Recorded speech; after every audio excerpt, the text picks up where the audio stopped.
Silmar César Miller já está conectado aqui com a gente para trazer as principais informações do mercado agrícola próximo do meio do dia. Oi, Silmar, tudo bem? Seja sempre muito bem-vindo. Olá, Pedro, muito bom dia.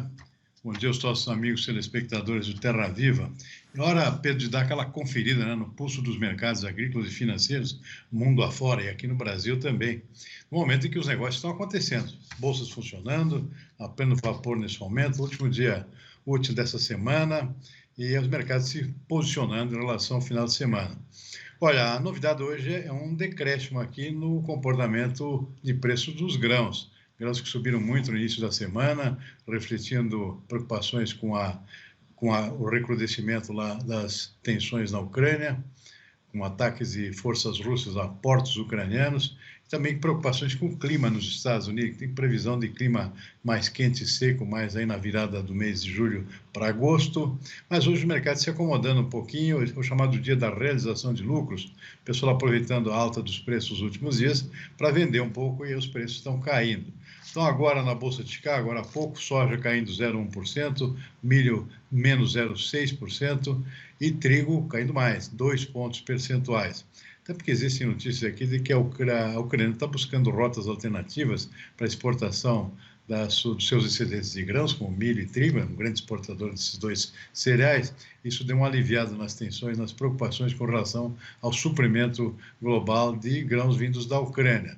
Não se sabe se ela vai conseguir fazer essa engenharia toda, mas por enquanto é o que está exercendo uma certa pressão sobre os preços dos cereais lá na Bolsa de Chicago. Bom, na Bolsa de Nova York, o algodão também, dia de realização de lucro, subiu ontem, está caindo hoje 0,6%. Açúcar, a mesma coisa, menos 0,1%. Cacau também cai 0,1%. Na contramão, o café arábica volta a subir 0,4%. Boi gordo aqui no mercado futuro da B3 também com alta, buscando uma pequena recuperação, 0,2%. E o principal destaque do dia hoje, em termos de alta de preço, é o suco de laranja. O suco de laranja disparando hoje 3,3% na Bolsa de Nova York, preço batendo a casa dos 300 pontos, 3 dólares por libra-peso. É um preço inédito, eu não me lembro de o suco de laranja ter alcançado no patamar tão elevado aí. E, de qualquer forma, isso aqui beneficia bastante as nossas exportações de suco. O Brasil é líder mundial nesse setor e, consequentemente, melhorando a remuneração também dos nossos produtores de laranja aqui no circuito São Paulo, Minas Gerais, que reúne o grosso da produção de laranja para suco. Pedro. Bom, vamos analisar então algumas informações também que são destaque hoje no nosso noticiário, né? Boa notícia então para o setor, né, de laranja, como você já apontou em relação à cotação, mas tem também a questão do Conselho Internacional de Grãos, né, que informou que há uma estimativa da produção global de grãos na temporada 23-24, algo em 5 milhões de toneladas, um cenário de estabilidade, de acordo com o Conselho, mas qual a sua análise em relação a esses dados de estimativa? Pedro, são ajustes mensais que feitos pelo Conselho Internacional de Grãos, aparentemente não tem grandes novidades por enquanto, até porque é uma safra que está em andamento ainda, né? A safra do hemisfério norte está em pleno andamento, particularmente nos Estados Unidos. Tem uma perspectiva, assim, de melhora na produção de trigo, do principal país produtor, que são os Estados Unidos, consequentemente também na produção global. De resto aqui, os demais números são sendo cogitados aqui com um pequeno declínio em relação às estimativas anteriores, caso da soja particularmente, mas são mercados que estão, são safras que estão em andamento ainda nesse momento, tem muita coisa que pode acontecer pela frente, especialmente os próximos 2 meses que são críticos para a definição das safras do hemisfério norte. Tem previsão ainda de volta de clima quente e seco em parte dos Estados Unidos, portanto tem muita coisa que pode mudar ainda em relação a esses números, que são simplesmente uma atualização mensal dos números do Conselho Internacional de Grãos. E além disso, é claro, tem toda a safra do Hemisfério Sul ainda pela frente, até a ser plantada ainda, para ser colhida só no início do ano que vem. Estão dentro desses números divulgados pelo Conselho, mas claro, são meras projeções por enquanto. Inclusive, no caso do Brasil aqui, um ponto de interrogação bastante grande com relação ao que o produtor vai fazer na próxima safra, particularmente na questão da soja e do milho. Os preços estão muito ruins para os produtores brasileiros e possivelmente vamos ter algum retorno, algum recuo nas áreas de plantio, particularmente de milho. Então, muita coisa ainda pode mudar em relação a esses números divulgados ontem pelo Conselho Internacional de Grãos, Pedro. Perfeitamente, né?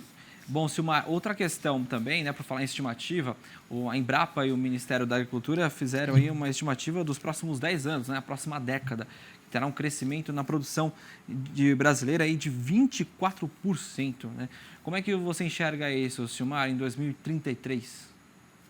O Ministério, juntamente com a Embrapa, atualizou essas projeções, que faz com uma certa regularidade, tendência para os próximos 10 anos. Isso é um bom indicador, porque sinaliza aqui, para quem estiver interessado, seja para produtores, seja para investidores, tendências do agro brasileiro, particularmente nesse setor importante, mais importante do agro brasileiro, que é o setor de grãos, né? Soja, milho, trigo, algodão, feijão, etc.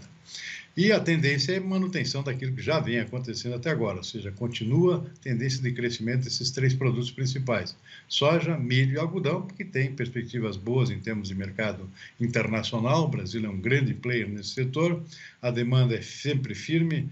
Tudo isso indica que o Brasil vai continuar aqui ao longo dos próximos anos apostando mais nessas três culturas.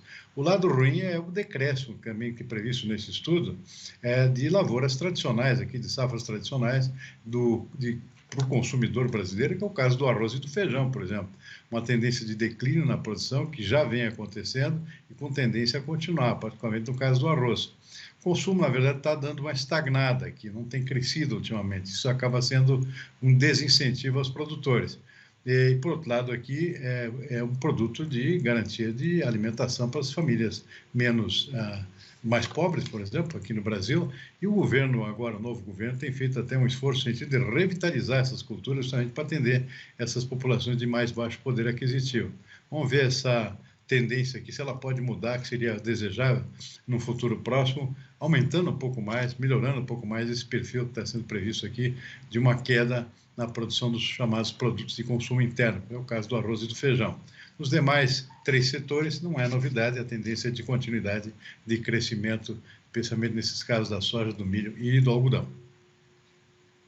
Muito obrigado pela sua análise de hoje, né? A gente espera, então, que realmente, no caso do arroz, a gente consiga ter uma política pública estabelecida para isso, para, como você disse, né, estabelecer aí um ritmo, né, estimular a produção desses alimentos, principalmente no setor da risicultura. Silmar, muito obrigado pelas suas informações, um abraço para você, um ótimo fim de semana e até mais. Pedro, boa tarde e um bom fim de semana para você e toda a nossa equipe aí no Terra Viva. Valeu! Vamos para o nosso segundo intervalo. Daqui a pouquinho a gente volta com outras informações. Continue com a gente aqui no Terra Viva, cultivando o melhor do Brasil.